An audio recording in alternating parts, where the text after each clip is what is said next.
Okay, everybody, welcome to the show. We've got an epic one for you today. Uh, the most trusted source for Oscar punditry here. And now here's your host, Jon Stewart. No, I'm just kidding. I'm trying to just trying to mimic that opening. I only watch it. I only watch The Daily Show when Jon Stewart's on because he's the only one there who's actually good. Anyway, George A., your host. With Jasmine and, Hello. and just Jasmine. Uh, we're just gonna talk about the winners. Uh, like what, 10 days? It's 5 days after they happened. I think it's only five Uh, days. We're not a week out. We're not a week out yet. look, shit's just been happening. Uh, I've been working, getting up at 4 o'clock in the morning to go, to go work, and you know, we all have life and jobs and so and so.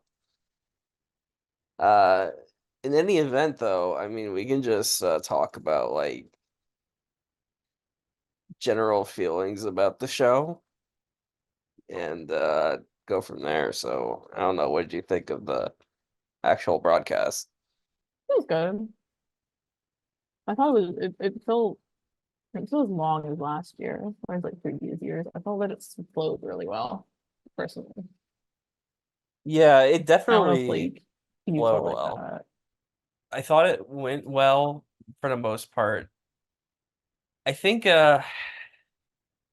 Jimmy Kimmel as host, Stop it's it. just it's I don't want to host him. it's very clear what he is, which is it's the safe it's the safe option. It's the Ricky Gervais at the Golden Globes, I guess, equivalent, because like he's not really gonna rock the boat too much. He's gonna he's like kind of talented enough to where he can keep things going, but like it's just kind of boring still. Like he's not really pushing the envelope anyway. Like this is why I have said get Eric Andre the host because like you just know he's gonna pull some shit and it's gonna get a lot of attention. That or another choice I would have, I referenced him just like a second ago, Jon Stewart. And he actually has hosted before too. So like it's not like he's like that out of reach to where you can't get Jon Stewart. The problem with that might be like, some of the liberal media types who went after him for not even tepid criticism of Biden. Might say no, we don't want him. But I don't know. Just like, or a lot of people said John Mulaney. I was gonna say like I like John Mulaney. Like I think he did when for he was sound. presenting sound, and I mean, I'm not as crazy about that choice. I'll take him over Jimmy Kimmel though. Like, I don't know. He's not as bad. He's not the worst option, I guess. Is the thing. But I'm like, I would just prefer him to not be the host. Like my top two choices would be Eric Andre or Jon Stewart. Don't think Jared Carmichael would be in the cards, especially since a lot of people did not like his Golden Globes performance. Uh, we sure as hell are not going to get Joe Coy back to host any awards.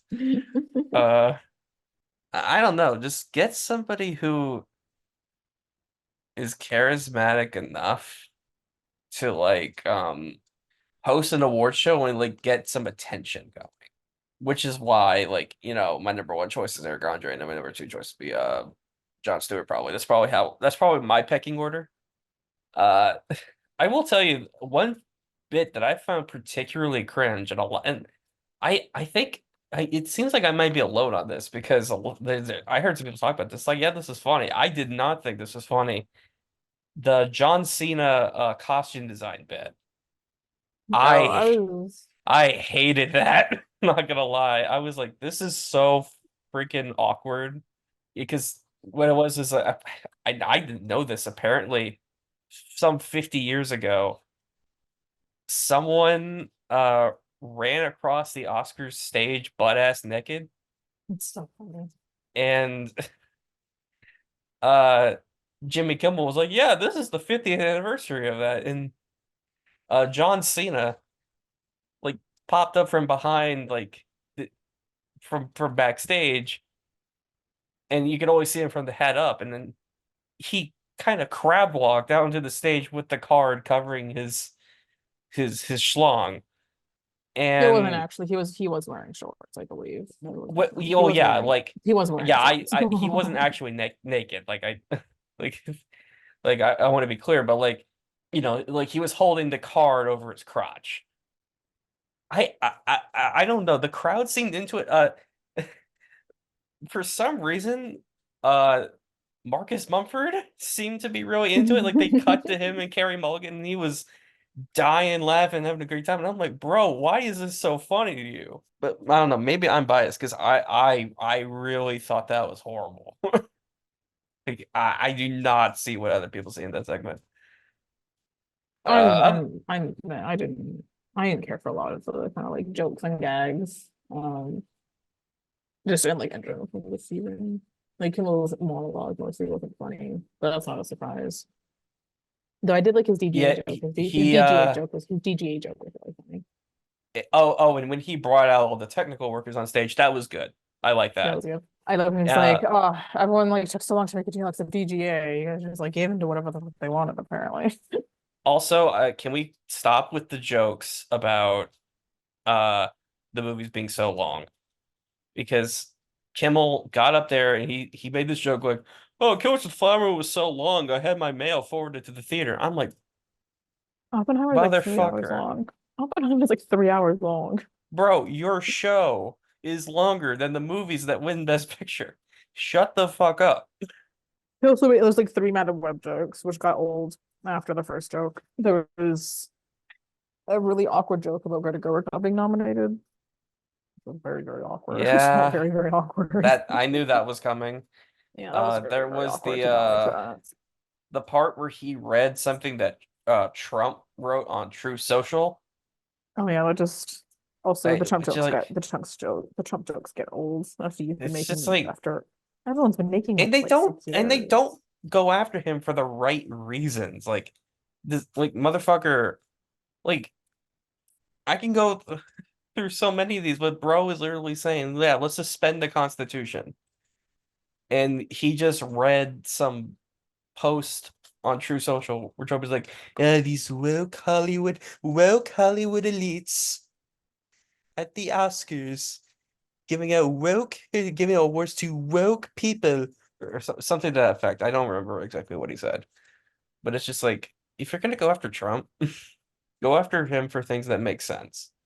Like this is just like, come on, come on, or better yet, don't even make jokes about him at all unless he like this is one of the movies like he did in the Parasite year. Kind of good show in terms of production, but I think we need to move on from Jimmy Kimmel at some point. Like, Please, can we move on from Jimmy Kimmel? please. I'm begging. Deciding Uh, to move on from Jimmy Kimmel. of course, we could talk about Messi, Oh, we love who him. apparently he wasn't there during the broadcast itself, and all the insert shots of him were pre-recorded. But it seems like he was there. I think he like was. I can't figure out if he was actually there, but I like think he was from like like a bunch of the other photos I've seen. Have you seen the photo of like the dude who's like clapping for Messi with his paws and how Yeah, weird it looks? It looks really weird. You look at it like that, but I love it. yeah. The shot of Messi clapping was It's so or funny. well, I Messi. loved it. It was so cute. I loved it. I yeah. Yeah, I don't. I don't know if I have anything else to add. This stunts montage was cool, but I feel Stunt like Watch was cool, but it's still kind of weird that they did it and they still don't have a stunts category. That felt I kind of weird. feel I almost thought for a second like, are they gonna use this to like announce a My stunts friend, category? my friend thought that as well. Yeah, He was but like, like better that, like I go to announce a stunt category right now. which would have been cool, but like, yeah, I mean, I don't know. They didn't do this for ca like they announced casting, uh, just for not even for this year, for next year, and they didn't do a montage for that. They just said to the press like, "Oh yeah, by the way, we're doing a casting category now." I feel like they probably would have done the same for stunts, Mhm. and at least in my suspicion of what was going to happen with the casting war too, which is like what's the casting war was announced. So I had the suspicion. This sort of confirms it for me. They are going to wait and expand their stunts branch, which their stunts branch is really just like a miscellaneous branch. It has also has like production assistants and uh other, people involved with it. They're gonna like kind of use that to expand the stunts people membership. And then once they have it to like a reasonable amount, then they will announce the formation of a stunts category. Yeah. Because the casting branch was like 10 years old when they finally announced the casting category, which we never talked about on the show, but I fully support the casting category, by the way. Yeah. And I fully support a stunts category as well. Overall, fine show. Viewership went up again this year. Like it's like Probably, 19 million or something. yeah, probably in part because of Oppenheimer. But Probably. And probably like regular people tuning in for Barbie, I think. yeah, well, Oppenheimer's probably with regular people as well. Um, but yeah, like they tuned in for Oppenheimer, and there were no Will Smith slapping incidents. It was fun. It was fun. Let's get into actually one shit.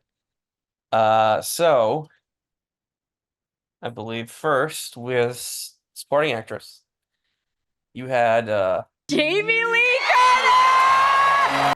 still can't believe she won. Jamie Lee Curtis, Regina King, uh, Lupita Nyong'o. Who else was it? Uh, You have a list. there's a list on Wikipedia. I don't know why I didn't pull it up. Rita Moreno, Mary Steenburgen. Steam Virgin. Um, what was the comedian name? Uh, yeah, they were the ones who presented supporting actress, which, wow, shocker, Dave Joy Randolph. Shocker. Who could have predicted this, really? I never She could have gave predicted this. she gave an excellent speech. I did like her speech. Yeah, which she's done all season, but this one, she ditched the notes and let it fly, and her line about her the theater director saw something in her and said, "If you can't find yourself, we'll work and we'll find it." And I thought that was an awesome line.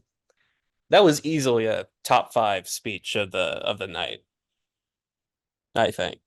I actually wasn't like overly in love with like any of the speeches, if I'm being super honest. But I did really like the speech. I thought they I were like think I all think there's good. three speeches here specifically that I would cite as like my three favorites. Hers, Jonathan Glazer's, which we'll talk about, and the 20 Days in Mariupol team's speech. I think those three speeches were all fantastic. I assume you have nothing else to add. No, So, I mean this was the least shocking thing that happened uh, all day. I should ask you, how do you think of the way they presented it? I liked it. I missed the clips, I will say. Yeah, I did miss the clips. to be They perfectly made me very honest with sad you, because I didn't have any. I I don't know why they can't do both. They didn't do both when they did it in Yeah, 2009 but either. I mean, yeah, but like at the same time, I don't think it would have added that much more time to the show. Like what, to show like a 30-second clip from the movie in between I guess it's because they saw like speech? the actors introducing everyone as like the announcing the nominees. That's like my guess. Yeah, but like also it gives like actual like literal context in the film and not just like, Jamie Lee Curtis saying Jodie Foster is my bestie or something to that effect. It would just make more sense. It's like when Best Actress happened and like Michelle Yeoh was saying like I still don't know if Sandra Hüller did it or not. And it's like, are you not gonna show like anything from the performance itself to like give context to what Michelle Yeoh is saying here? Like what's going on? No. Yeah. Uh I like the way they presented it. But I think like, you could add clips. Like I don't think like Yeah, I would mind if they had clips. no. I kind of miss the clips. But I did like the way that they did it. Yeah. So then we get to Chris Hemsworth and as the presenter said it, Anya Taylor-Joy. Uh, I'm sorry, what now? That I don't know where you can get that, but okay. Uh, they first present an animated short film, which I'm glad I predicted this. I get that's the only thing I can say about it. War is over, inspired by the music of John Yoko. Also, the least surprising thing to happen that night. I knew it was The gonna win. worst film nominated across every category. It is so bad, but of course, it wins. I actually think I hated the actor more. No, the after was at least funny, which granted I this one think, was too, but this one was just like much more saccharine. oh no, I hated the actor. I didn't find it funny. I just found it, I hated every part of it. God, uh,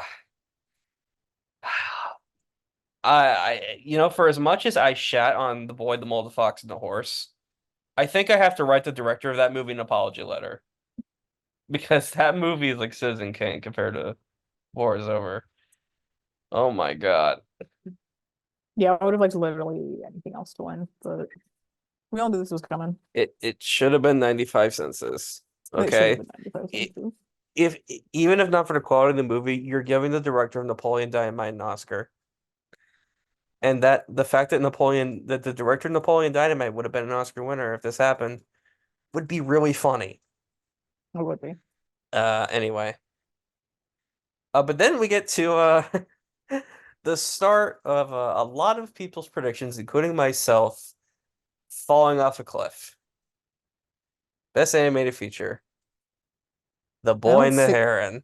I only went 16 uh for 23 this year. I went Actually, I did really bad. I think I went 17. I went too safe Uh apparently because last year I took too many risks. I was like, okay, let's play it really safe this year and I'm sure it'll be fine. And apparently I took too many. I went too safe. I So apparently I can't listen, balance the two. I did say on the show there's a 25% chance that Boy and the Heron could win, and anyone who plays poker will tell you 25% chances that's real as shit. Like you can't underestimate 25%, and it happened. I mean, listen, I was happy because this is my preference in the category, and I technically, I would it's have, I mean, technically Spider-Verse is my number one movie of last year, but I'm happy with Boy and the Heron winning. It's Very anticlimactic win it's though, it's because rare for Miyazaki me to didn't have show an up. animated film in my top 5 of the year. And Anticlimactic win though, Miyazaki didn't show up, so this it is was very anticlimactic. well, yeah, because I mean, did anyone think Miyazaki was going to be there though? Whether he won or lost? No, but he didn't get a single animated speech all year Uh because Boy and the Heron kept winning and he didn't show up to anything. yeah, So I'm a little he anticlimactic, might but release a that's okay. statement or something. I don't know. Um, Oh, anticlimactic, but that's but okay. now I believe he joins. Let me just let me make sure of this. Yeah, Uh, I'm overall happy he won. yeah, I he would have preferred joins a Spider-Verse, but very exclusive club of people with 2 wins here. oh, in the Uh, category. Oh, Pete Doctor's got 3, that's not a surprise.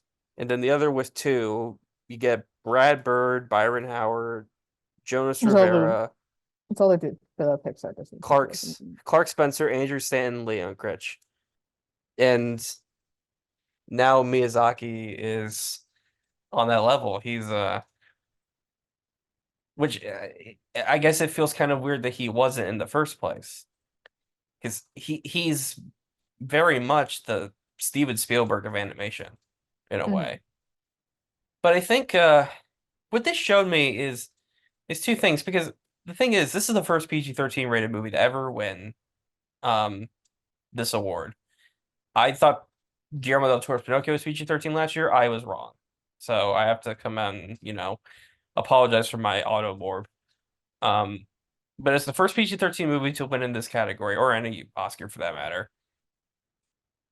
It's the first uh movie, I think, without an ACE nomination to win this category. And it's one of the most like art house esoteric winners in this category ever. Maybe the most, to be honest. This kind of proves to me 2 things. Number one, the Academy is super, super, super international in a way that we've never seen them before. And also, number 2, They I hate think sequels. this kind of proves they don't like sequels. It's like they hate sequels. I The only 2 that I've ever won are like Toy Story 3 and 4, which Or Toy Toy Story Story. 3 was Best Picture nominee, and they didn't have the chance to reward the first 2 Toy Story movies because the animated category didn't exist back then. And Toy Story 4, I guess, just had really weak competition. Like, it's like, okay, you got a Toy Story sequel and a Christmas movie. Pick your poison. And I guess yeah, I think that kind of tells me if The Boy and the Heron went up against Toy Story 4, Boy and the Heron Drax's Toy Story 4. Because that movie barely beat Klaus. Like I definitely I don't think it would beat When Probably the not, Heron. because Klaus won BAFTA. Did Toy Story win anything industry? Because Klaus won BAFTA, or something won BAFTA, because Toy Story didn't win BAFTA, from what I remember. Well, Toy Story won PGA, I think. And So then fucking, what's it called, won Gold Glove. yeah, Missing Link won Glove. Missing Link, yeah. It's so really funny. So I think what this is also telling me for the future is Inside Out's definitely not winning animated. Like you No, could forget probably it. not. You could forget it. Not unless the competition's really, really weak. And We have a really weak animated year, it might.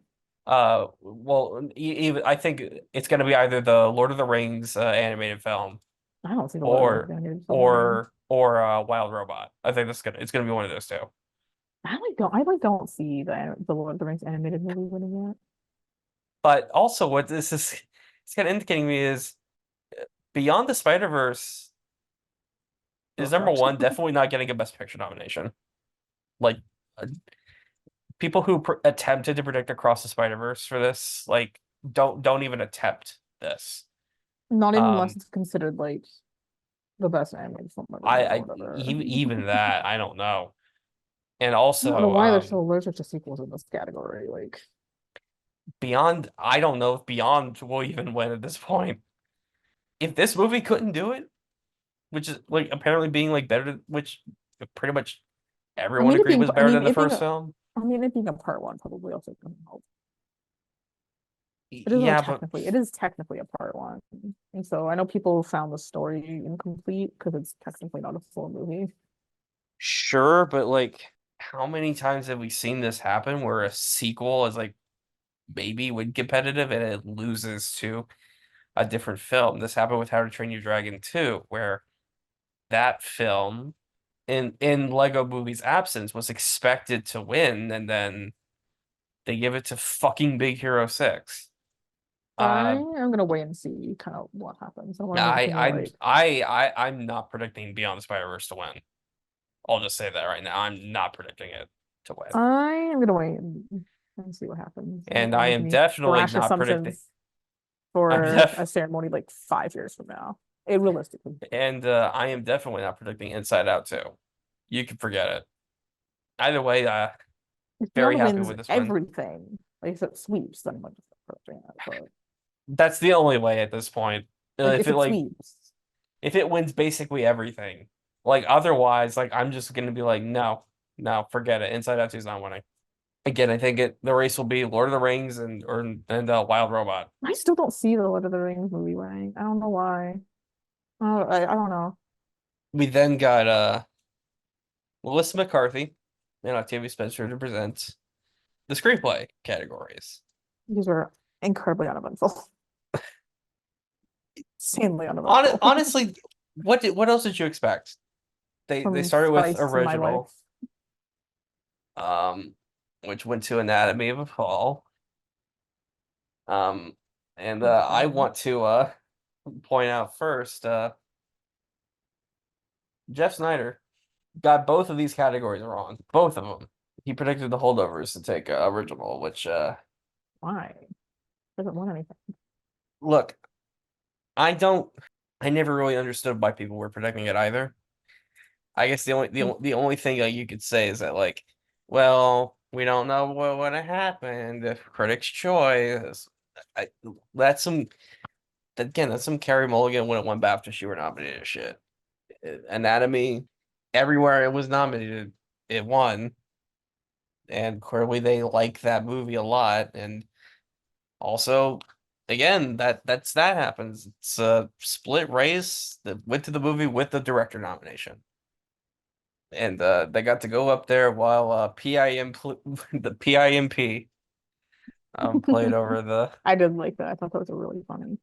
I like their speech, the midlife crisis of it all.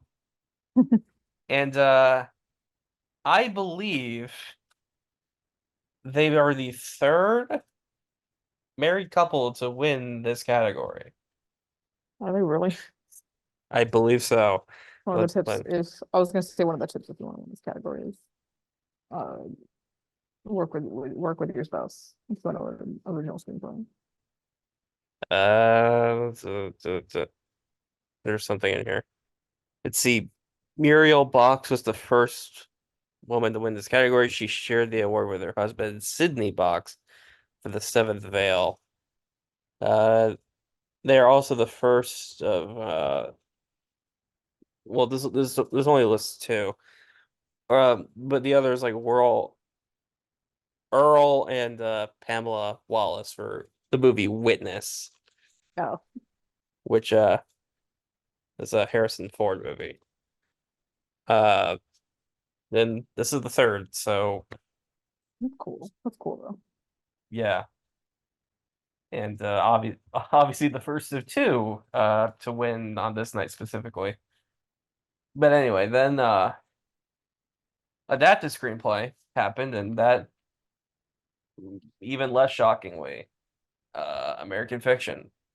This was basically like guaranteed to me. Unfortunately, yeah. Look again. I will say this again. I will take this over Coda, over Jojo Rabbit, over The Imitation Game, over Argo, I will any not day of take it the over. week. I will take Jojo Rabbit over this. I really like that. I really like Uh, its screenplay. my vote would have been Poor Things. I think my vote would have But been literally anything else in the category, which sounds very mean, but I did not care for the script. I had many issues with the screenplay. It's actually one of the only ones of the night that I actually didn't like. well, I'll give you this. Core Jefferson is the first Succession writer, He technically wasn't a writer. I think he was just a or consultant. well, he was the He first technically person didn't write an episode. the first person in the Succession writers room to ever win an Oscar. Not the first to ever be nominated because Jesse Armstrong got nominated for In the Loop way back in the day. Uh, but he's the first to be nominated. It's interesting that he also won before any of the main actors could even get a nomination in the acting categories. Uh, that will likely change. That will likely change this year because Jeremy Strong has a part in The Apprentice. But someone from Succession who now has an Oscar. I think he is the first black man to win this category for his debut film. Obviously, Jordan Peele won for Get Out in original, but Good for him. Jefferson, uh, this is the first one. He's the first one to do an adapted, unless John Ridley had some other scripts before he won, or hadn't had some other scripts before he won. I don't know. It's also interesting to think about this in the context of who else has won this category. I've talked about this before, but it's like, it's interesting how like you think about these iconic writers or iconic people in specific categories who won these categories. And I think about the fact that like Justine Triet and Artur Harari are now on the same list of Oscar winners as Quentin Tarantino and Patty Chayefsky and I was about to say Woody Allen. I don't think that's a great honor to be on the same list as him. Uh, Charlie Kaufman, and all these really wonderful writers. And for Cord Jefferson, it's people like Aaron Sorkin and fuck, who else? I'm blanking on names. It's late. I get your point. It's pretty cool. Yeah, like it's very interesting to think about, those films. These new filmmakers are, in the case of Trier, new to America filmmakers who are on the list of a bunch of legendary people. But yeah, I thought his speech was also very good. Uh, I did like his I did like his speech even if I didn't love this one. But his speech was very good. I hope this leads to greater opportunities in the future. Uh, Hopefully he doesn't have a Florian Zeller moment, uh, where his next movie is just ass. But That would really suck.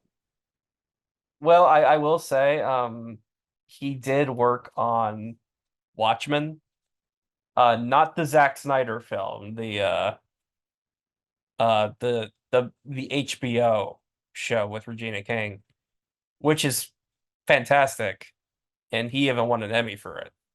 So I have reason to believe that this will not be a fluke. And I'd be very sad if it was. all Even if I right, didn't even if I didn't love the screenplay. We have like one brain cell between the two of us right now, I think. let's just get into some fun here. Uh, we transitioned into Michael Keaton and Catherine O'Hara presenting makeup and production design, and makeup came first. And for a lot of people, this is where the morbing kept going. Makeup and hairstyling, poor things. I was definitely a little surprised by this.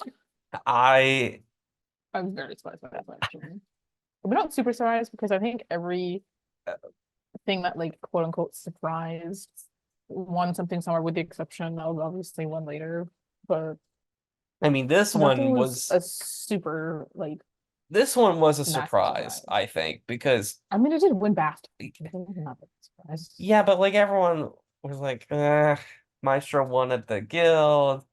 It's, Like I looked at the later, Kazuhiro. It's like the type of makeup they traditionally reward. It's something like Vice or Bombshell or the Godzilla is the something only else. thing that won something that did not previously. I think it's the only one. But Poor Things really pulled out the win here with the makeup not being as showy on its lead actor. The showiest aspect of the makeup was with Willem Dafoe. But there are all these other cool hairstyling elements to it.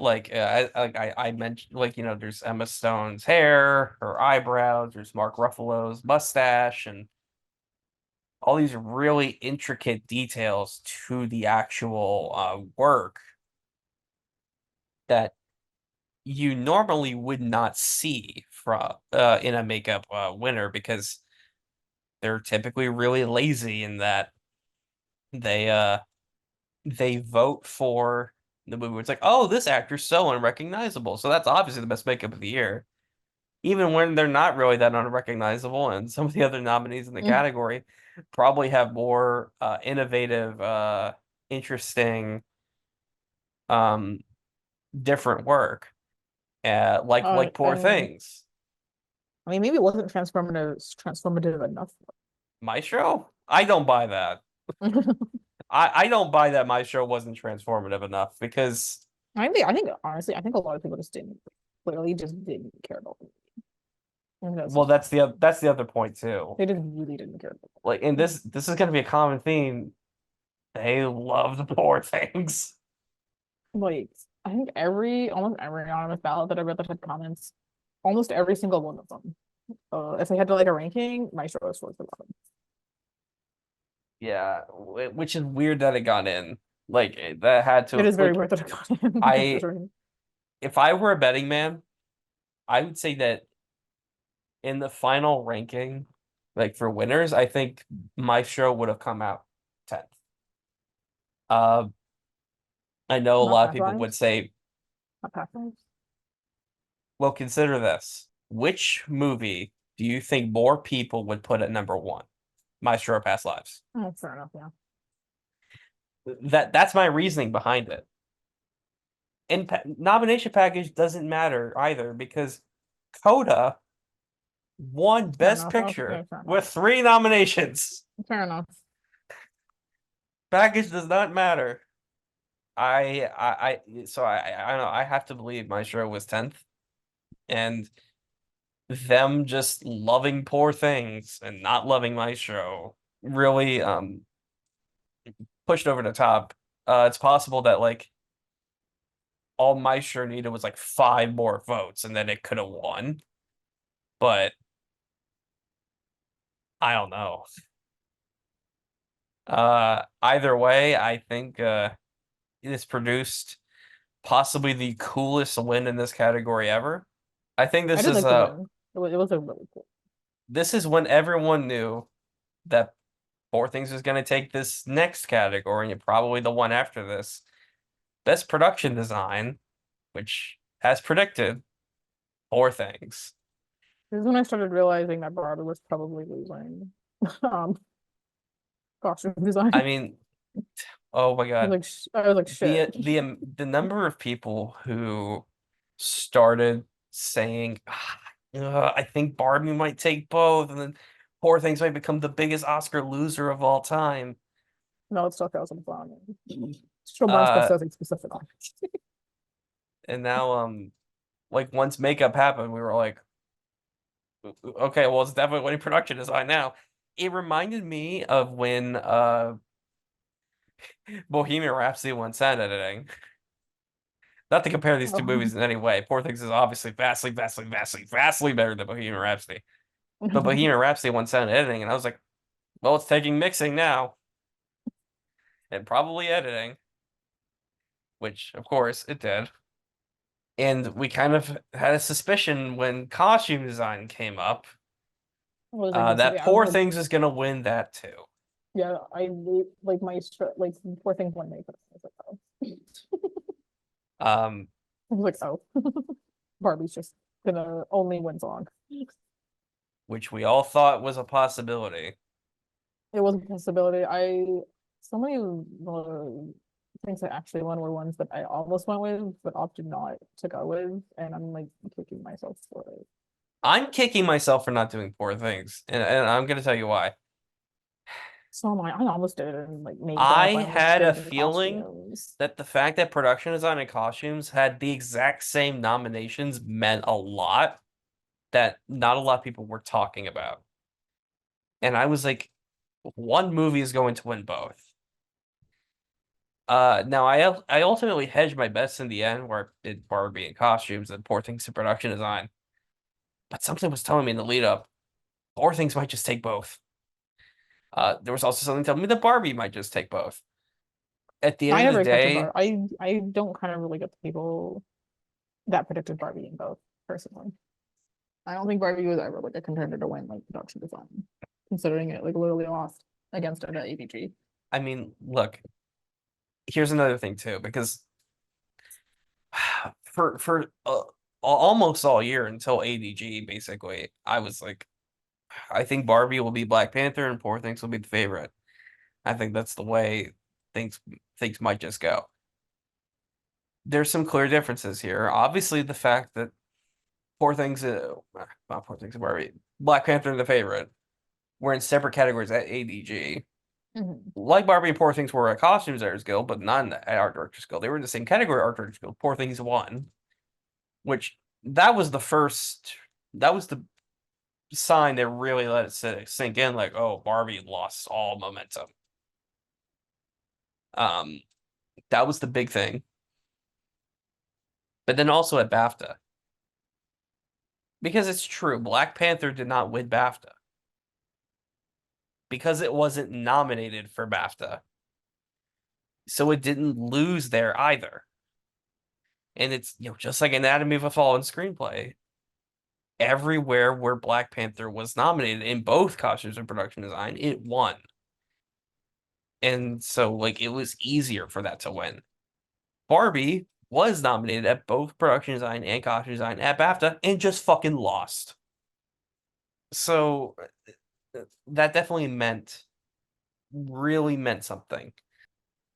We need to consider more. And I think this is a point that Filmball made. I think it was Matt on Filmball who said, uh, perhaps we should look more at the ceremonies, the awards bodies where that like the movies similarly to the Oscars and what they did with it and go from there.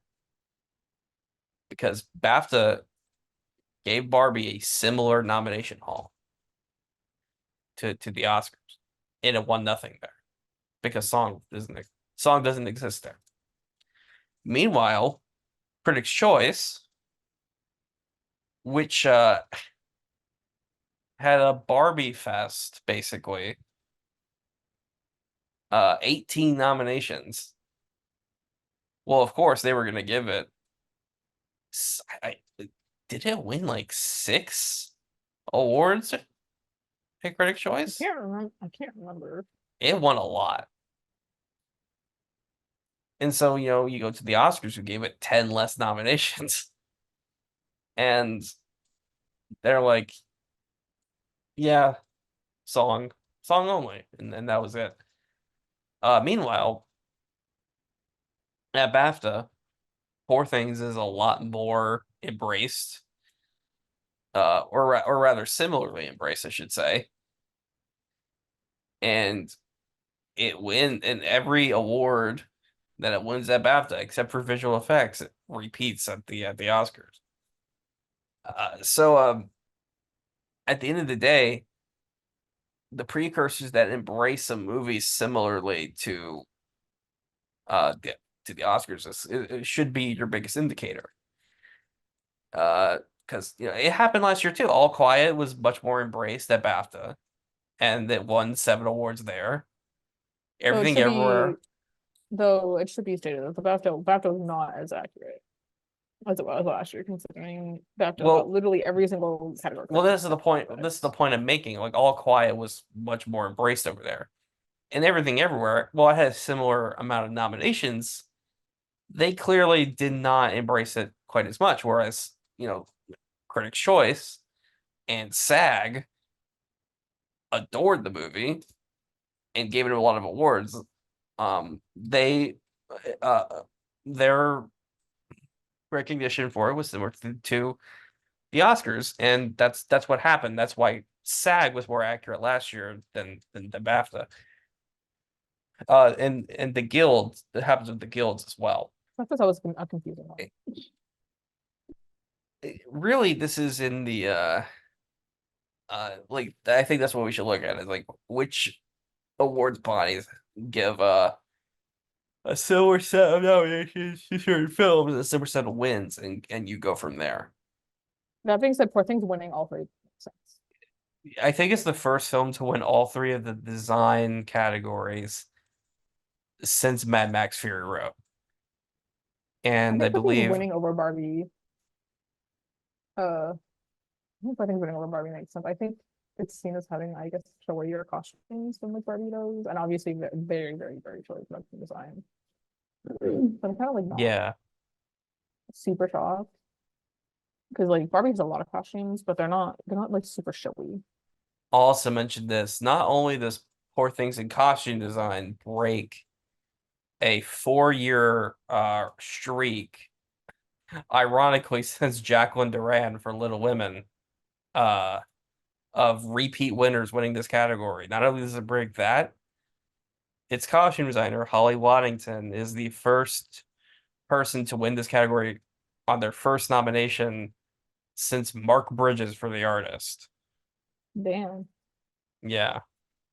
Yeah, Poor Things winning all three of these definitely makes sense. Especially over Barbie, which again doesn't have has nice production design, but not super like Barbie. Like our Poor Things is very showy with scraps in general. So I'm not super shocked that one over Barbie. Like looking back and like thinking about it. Also, they do like their big gowns and period kind of outfits. And Yeah, that's true. Like obviously, I think Barbie competed in like fantasy or something like that, or sci-fi. I can't remember what it competed in CDG, but they are still they're very like contemporary costumes at the end of the day, but not like big gowns or anything, which the brand they don't usually go for. So they like their big dresses and gowns in this category. That's why contemporary fashions have such a hard time kind of doing anything here. So no, that makes sense. All right, well, next we got, I think, the weirdest presenter choice for a category the entire night.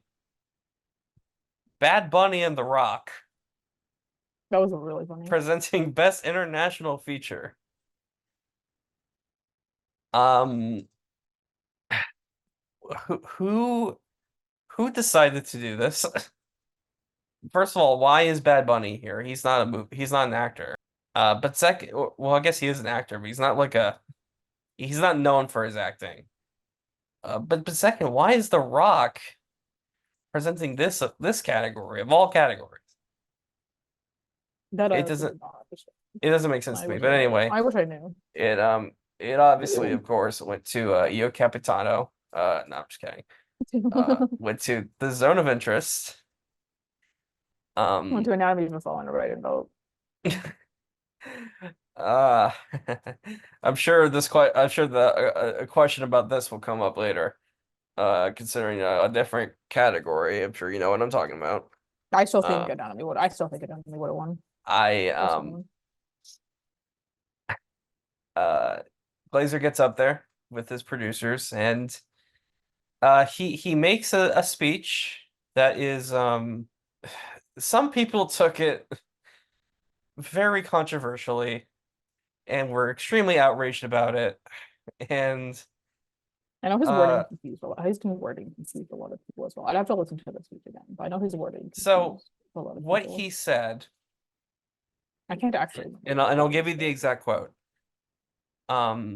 Right now we stand here as men who refute their Jewishness and the Holocaust being hijacked by an occupation which has caused harm for